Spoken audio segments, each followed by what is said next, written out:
All right. Well, I guess I appreciate you guys showing up, but I guess we a lot of our regulars are thrown off by the time change. Um, but I wanted to talk a little bit about some work in progress. The idea is to give a direct interpretation of the linear types in terms of a fragment of the rho-calculus. So like one of the things that was there've been a lot of computational interpretations of linear logic. Um, One is Girard's proof nets, and another is Abramsky's proof expressions, and then uh, Wadler gave an interpretation in terms of a variant of the pi calculus that's not very pi calculus like. If you squint, it kind of looks like the pi calculus. Um, and since we already have this notion of annihilation in that's available as one variant of the Com rule in the rho-calculus, the thought was, can we use the insights of annihilation to give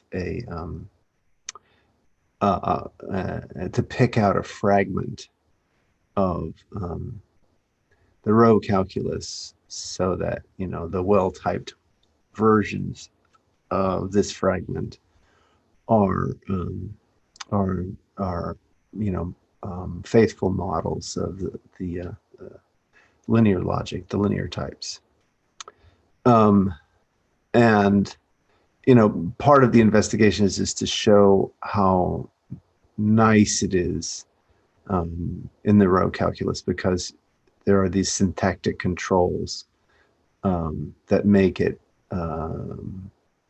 particularly easy to control um, um, various aspects of computation. Right? It's a tiny calculus, um, but it has a lot of control and expressivity within the syntax. Lambda is also tiny, but there's not a lot of control directly in the syntax. For example, you can't control entirely syntactically what's going on with call by name versus call by value, as an example.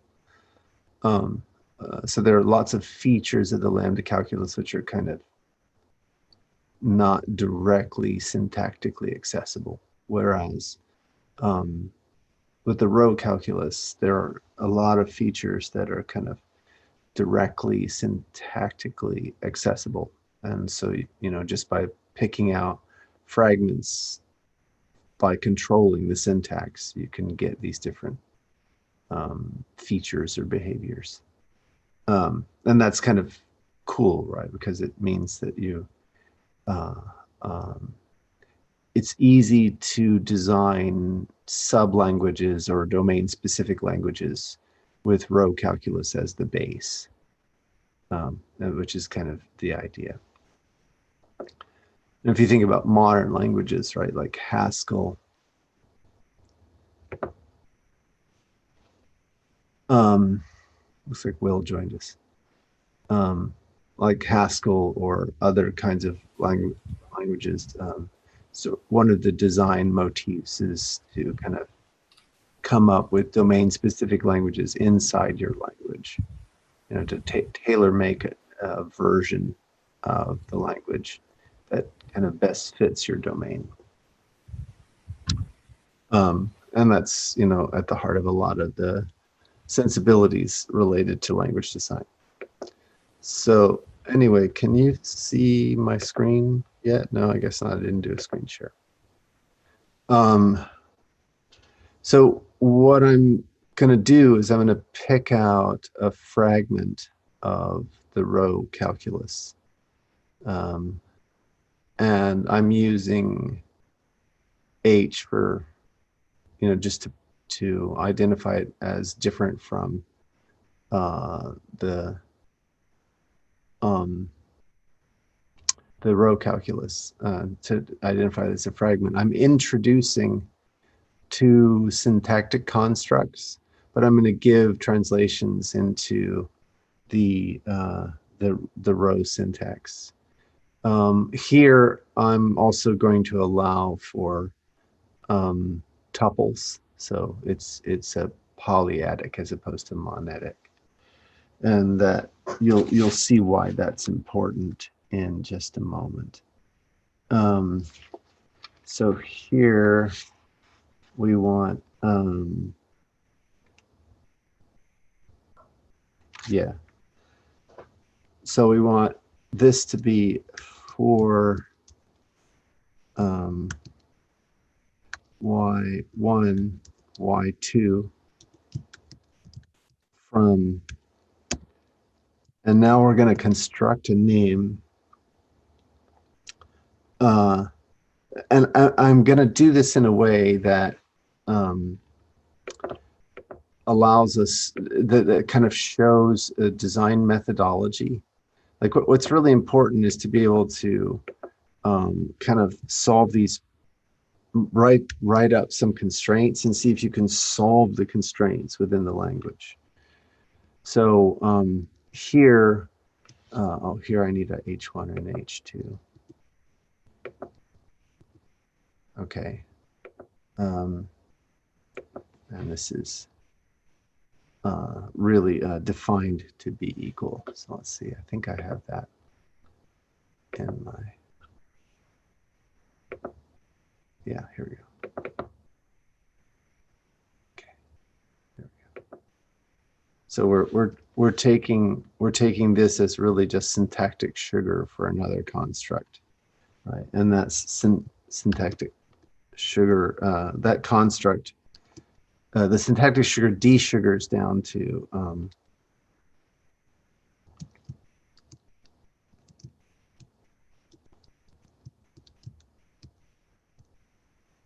so the first bit is to recognize that we're gonna listen at a name that's not available or is fresh with respect to both H1 and H2. H1 and H2 can't be sending on or interacting at the name that is constructed by taking from you know, making a name out of the par of H1 and H2. Does that make sense?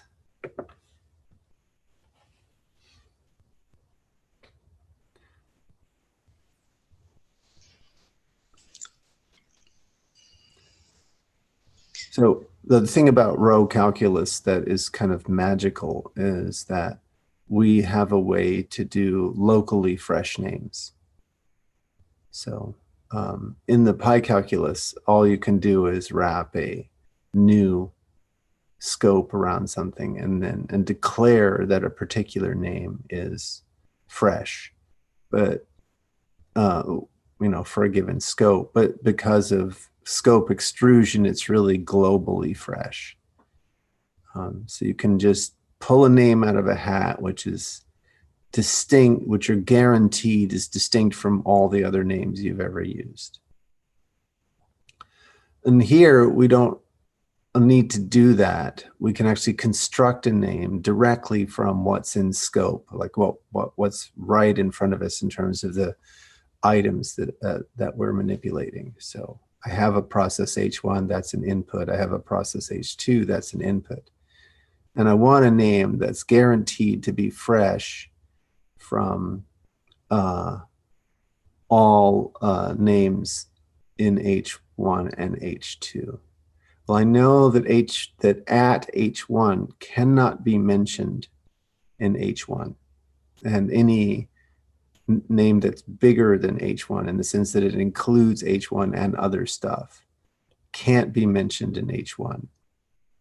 I also know, but H2 might be mentioned in H1, right? I also know that H2 and any name including H2 can't be used in H2.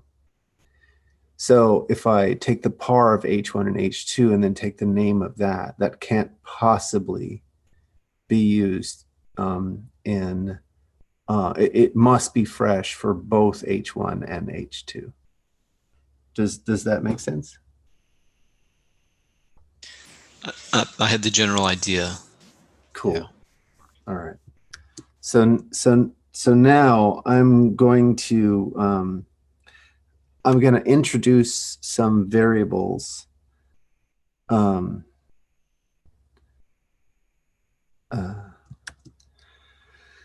V prime x prime, sorry, u prime, and z and z prime. And we're going to see if those variables have solutions. And it will be immediately obvious that they do once you see the rest of the construction. And after I write down the construction, what I'll do is I'll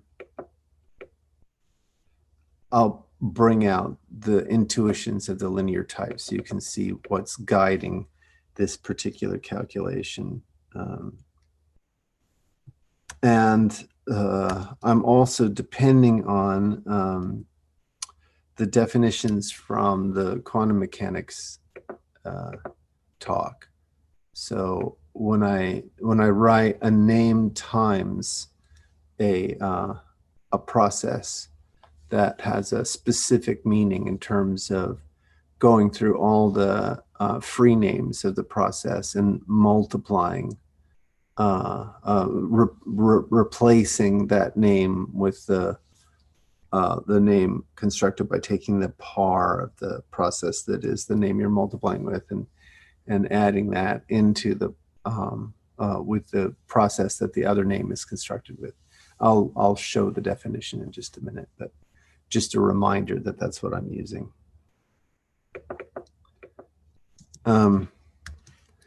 Okay, and then we do a v prime star y2 par z prime star h2.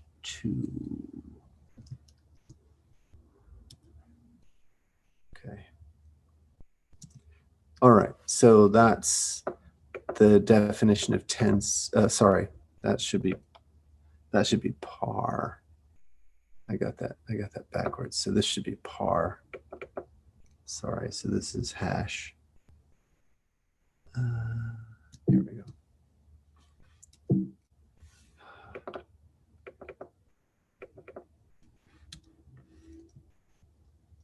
All right, there we go. So that's that one. And then we have a similar one for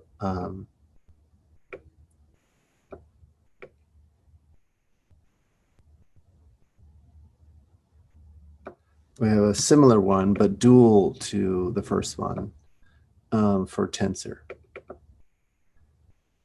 So this is going to be the one with this symbol. So you can imagine, you can kind of get that if these two are dual to each other, if this is a 4 comprehension, then this one has to be a what, right? It has to be a send. So we're going to send on the combination of processes. And what are we going to send? Well, we're going to send a pair in the same way that we're expecting a pair on the other side, right? So this is waiting for a pair, so this better send a pair. And here we're going to multiply by h1 by u, and we're going to multiply h2 by u prime. So I'm just positing the existence of these names, and we want to, and we'll set up what the dynamics are that we want so that we get the intended semantics for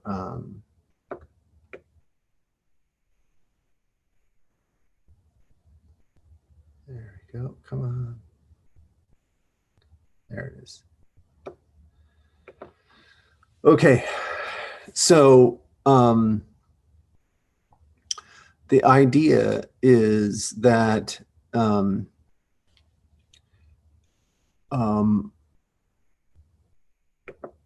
this is kind of half of a this is kind of half how do I explain this? Abramsky's proof expressions have a clear insight. They are divided like a cell into an interior and an exterior. And in the interior, you have a bunch of what are called cuts. So you can think of the cuts as like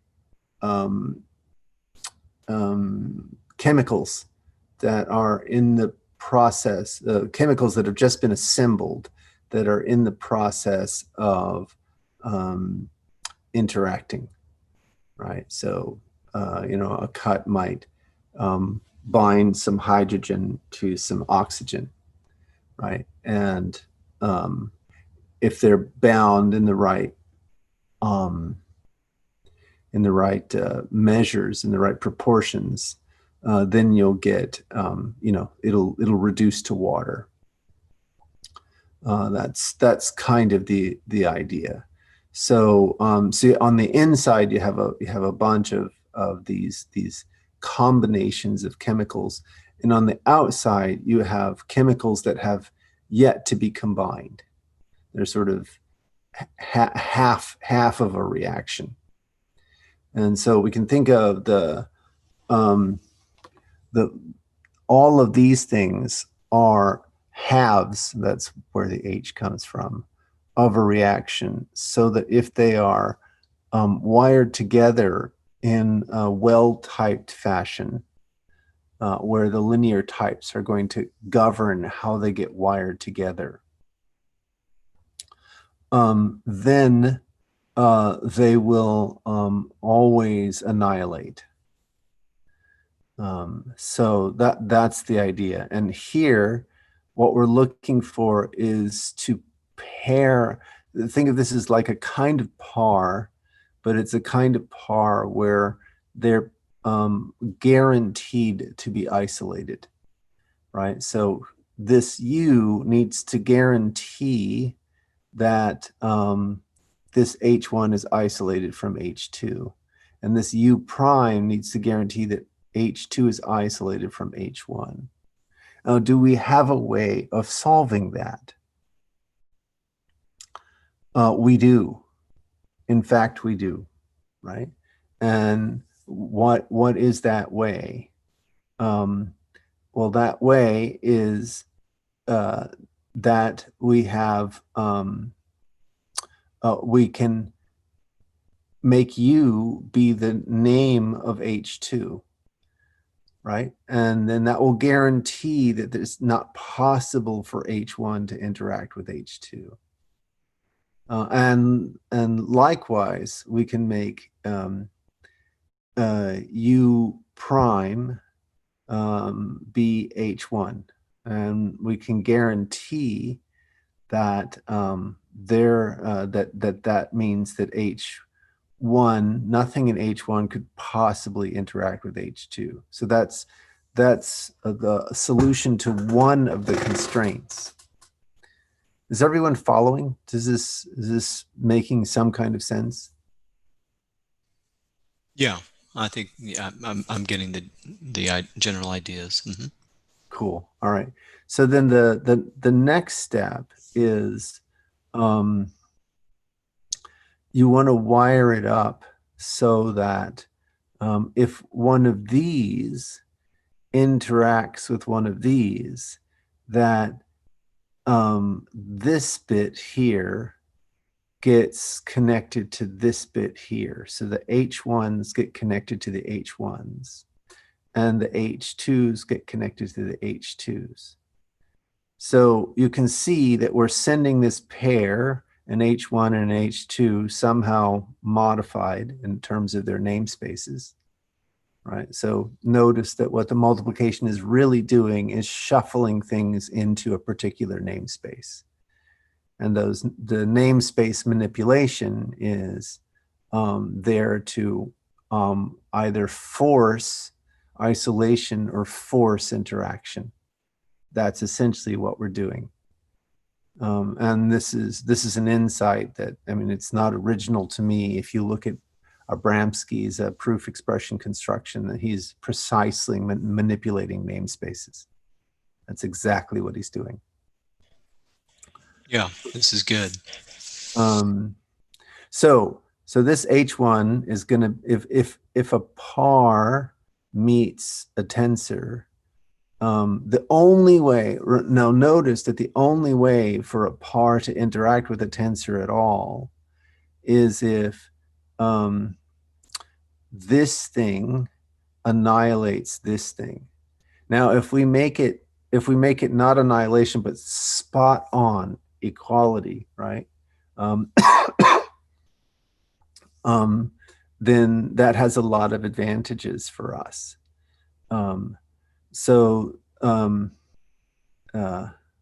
Oops, this shouldn't be a prime.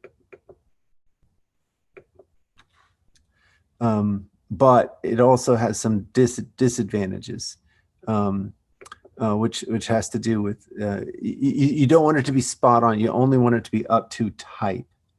So this needs to be an annihilator of this one, and this needs to be an annihilator of that one. And if you arrange it so that the H2s and the H1s can't interact with each other, then the annihilation of the par.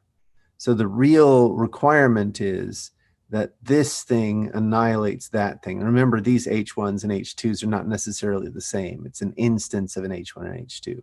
So for this to annihilate this, if you have the constraint that the H1s and the H2s can't interact, then it must be that the H1 down here annihilates this H1 and vice versa, and that this H2 annihilates this H2. And so those are the background assumptions for these two to interact at all. And so what you can see is you're going to put U times H1 into Y1, and that means that V has to equal, that V times U has to equal Z. Okay. And likewise, over here, you're going to put H2 over here, and so we have the same equation, that U prime times V prime has to equal Z prime. That's the basic idea. And now it's easy to see that there's a solution that that forces the non-interaction of this component with this component. And I'll let you guys work that out for yourselves. But what that does is that gives you exactly what you want, right? So when a par that can interact, with a tensor does interact, then you are guaranteed that they annihilate each other. So they have the property that you want, and that's the basis for the interpretation of the linear types, right? So so now you only have to have some. So if you call this one, so if you call the type of this one, so it's the generating gadget, then you'll get, one tensor one or one par one. and you have a linear, the linear perp is going to produce for a 4 comprehension, right? It's going to flip round. So if this thing has type A, if I want to get an A perp, it has to be the sort of the canonical gadget that will annihilate it, right? So that's obviously going to be a bang and, you know, a send, that such that this continuation is annihilated if we substitute this H in for Y, right? So that's the sort of the sense of the linear perp, the linear negation. And then we just walked through these, and dropping a process, well, as long as a process is already one of these, we know that it will preserve, when things are well typed, it will preserve what we're interested in.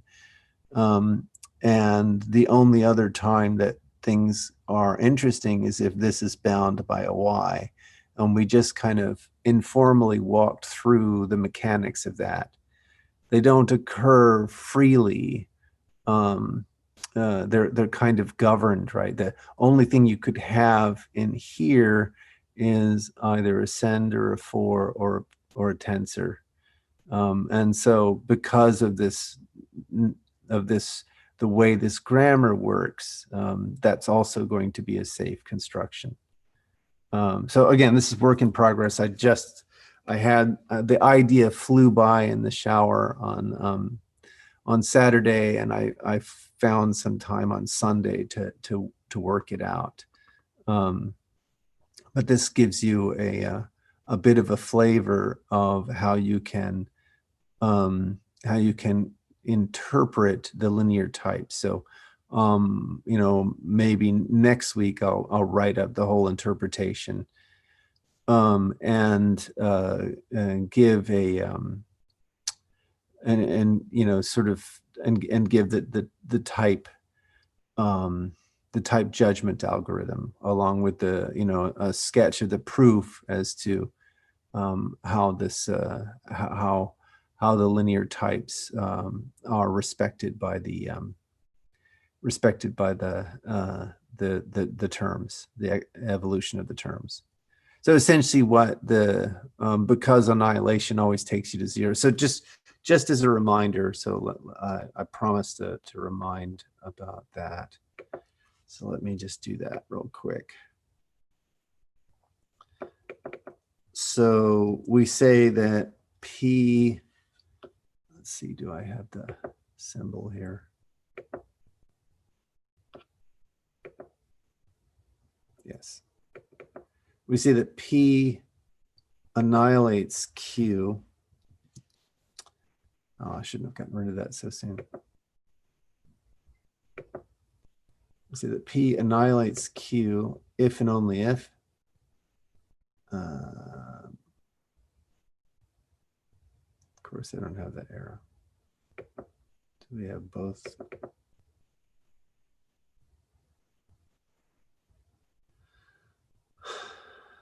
Okay. There we go. There we go. So P annihilates Q if and only if. Do we have a for all? For all R,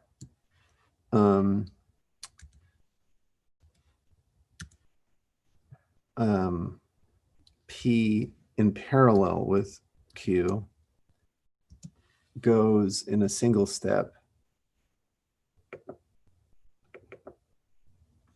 Sorry, not a single step, but after some number of steps to R, right? So we're saying that for any R, whatever your R is, if you put P in parallel with Q and you let it rip, after some number of steps it gets to R, then we want to insist that R, after some number of steps, gets to 0. So it should be clear that this definition means that all paths out of P and Q get you to 0, right? So, imagine that it got to some state which couldn't get you to 0. Well, that would violate this condition here, right? Because it says that if P and Q get to that state, well, then that state eventually gets to 0. So all paths out of P par Q go to 0. Another way of saying that is that P par Q terminates. Right? That's the requirement. The annihilation, the P annihilates Q if and only if P par Q terminates. That's another way of saying the same thing. Is that clear? Yeah, I'm following. Coolio. Okay, and then the other thing. Let's see. I think I had this. The other definition was this one. All right. So we say that you can multiply a name by a process if you. It's just basically that process. You take all the free names in it, and you substitute for X, at par. Sorry. So let me write this slightly differently. Let's, instead of calling it X, let's call it at R.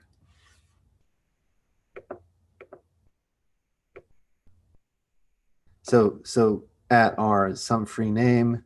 Then we want this to be an at R.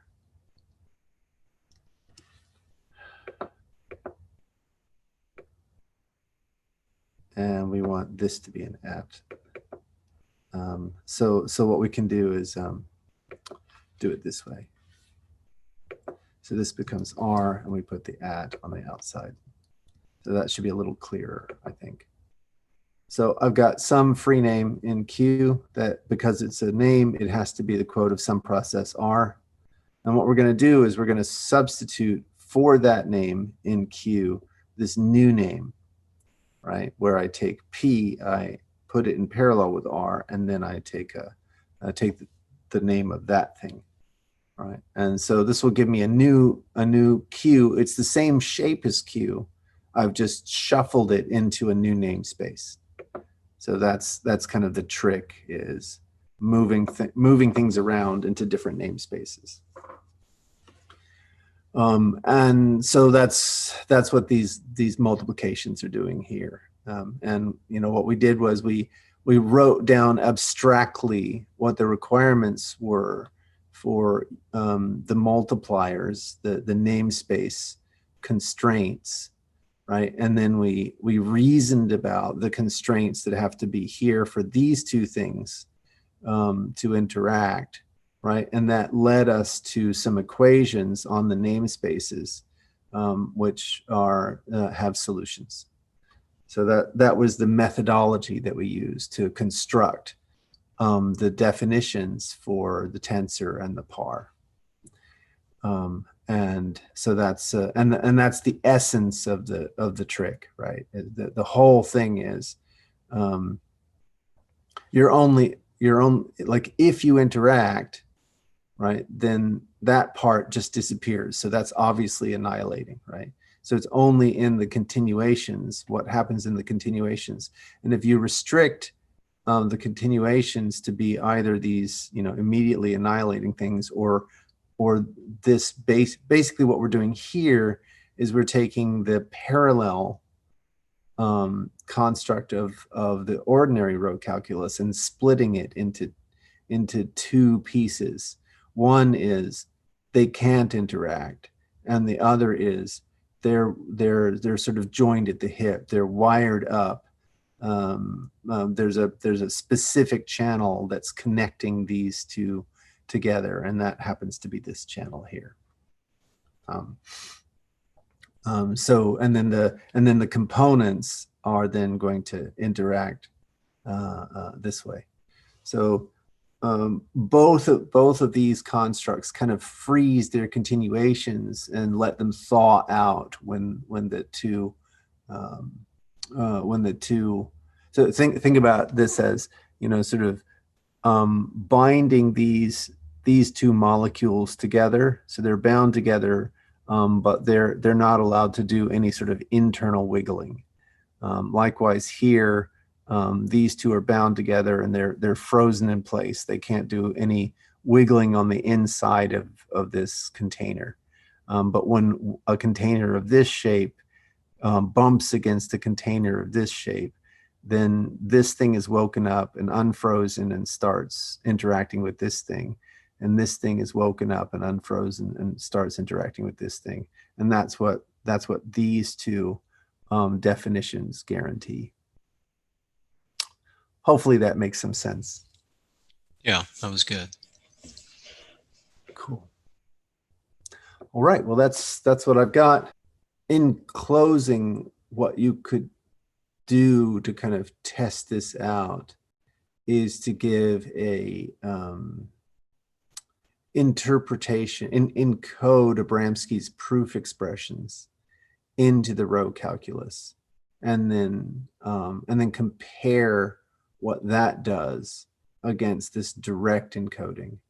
And, you know, because it has certain properties, you're guaranteed that the encodings of the proof expressions will be bisimilar to this direct encoding. At least I submit that for test. Go and check that out, but I'm fairly certain that has to be the case. That's the idea, is that I've given a direct encoding in terms of the intuitions of the linear types. Abramski gives a direct encoding in terms of the intuition of the linear types, right?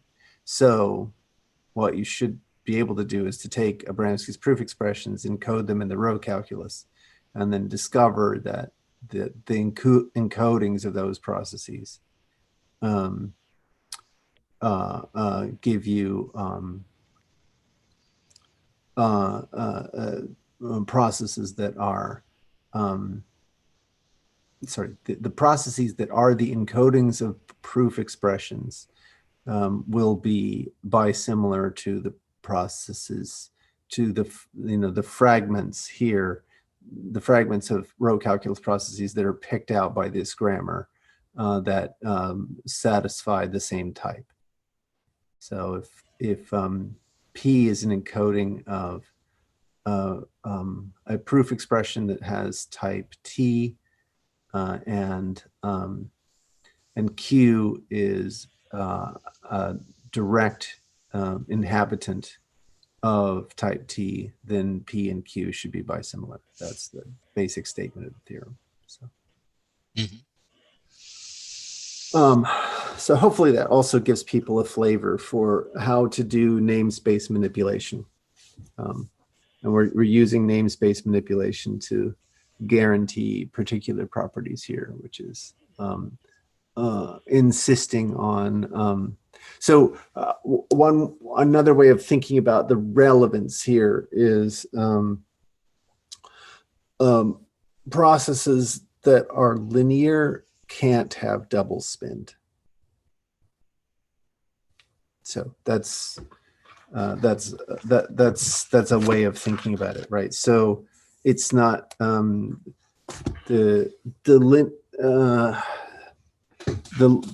proof that a process satisfies a linear type means that every name is going to be used exactly in one listen and in one send, right? So think of this as putting the resource at X, right? So this is my resource. This is what I'm storing, and this is what I'm taking away. So or another way of saying it is, I get it, I spend it, right? you're guaranteed that they're always going to balance out. So the getting and the spending balance out exactly in the linear types. So all of the contracts that live inside this fragment are guaranteed not to do double spend. So that's another way of looking at it and why it's relevant to blockchain.